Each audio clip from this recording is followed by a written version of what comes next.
બહુ બધા સ્ટુડન્ટની આ એક બહુ મોટી મિસ્ટેક છે કે worrying during study.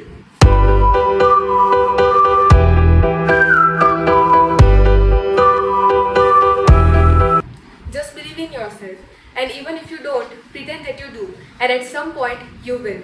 So with this thought, good morning respected sir, ma'am and all my dear friends. તો આજે હું ક્રિશા એક એવા ટોપિક ઉપર વાત કરવાની છું જે ઓલમોસ્ટ બધા જ સ્ટુડન્ટને હેલ્પ કરશે, અને બહુ બધા સ્ટુડન્ટની આ એક બહુ મોટી મિસ્ટેક છે કે વરિંગ ડ્યુરિંગ સ્ટડી. સો આ મારો એના રિલેટેડ જ ટોપિક છે કે સ્ટડી વિધાઉટ વરી. સો મેં બી એક સ્ટુડન્ટ જ છું અને મેં બી બહુ વરી કરું જ્યારે સ્ટડી કરું. મેં બુક્સ ખોલું ને ક્વેશ્ચન આન્સર જોઉં તે મેં ત્યારે જ વરી કરવા લાગું કે આ યાદ કેવી રીતે કરાય. મેં પછી સ્ટડી કરવા બેસું ત્યારે એટલું વરી કરું કે મારા માઇન્ડમાં બહુ બધા નેગેટિવ થોટ્સ આવે કે આ યાદ જ નહીં રહેશે, મારા માર્ક્સ જ સારા નહીં આવશે, માર્ક્સ સારા નહીં આવશે, ટીચર બોલશે, પછી ઘરે મમ્મી બી બોલશે ને. હજુ તો અત્યારે ખાલી આપણે પ્રિપેર જ કરતા છે પણ તો બી એટલા નેગેટિવ થોટ્સ આવે કે પૂછવું નહીં, અને એમાં ને એમાં આપણને જે આવડતું છે તે બી આપણે ભૂલી જઈએ. તમે કહેશો કે સ્ટડી એક સિરિયસ મેટર છે, તો હવે એમાં વરી તો થશે જ.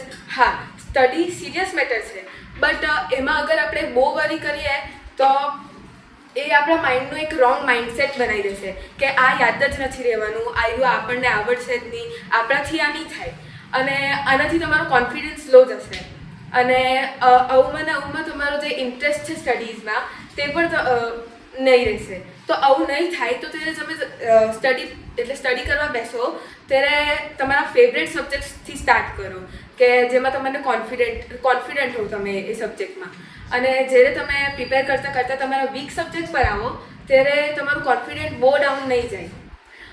બીજી સિચ્યુએશન એ છે કે હવે તમને કોઈ ફેવરેટ સબ્જેક્ટ જ નહીં મળે કે કોઈમાં જ નથી આવડતું, તો તમે કોઈ એવો સબ્જેક્ટ લેવો કે જે શોર્ટમાં ફિનિશ થઈ જાય, અને પછી એ ફિનિશ થાય તો તમને કોન્ફિડન્સ બી આવશે. થર્ડ સિચ્યુએશન એ છે કે અગર તમારી એક્ઝામ છે કાલે કોઈ એવા સબ્જેક્ટની જે તમને આવડતો જ નથી, એકદમ કોઈ ફેવરેટ જ નહીં, કંઈ જ નહીં આવડે એમાં, તો તમારે એની પ્રિપેરેશન એવી રીતે કરવાની કે પોઝિટિવ થોટ સાથે કરવાની કે આવડી જ જશે, યા થઈ જ જશે.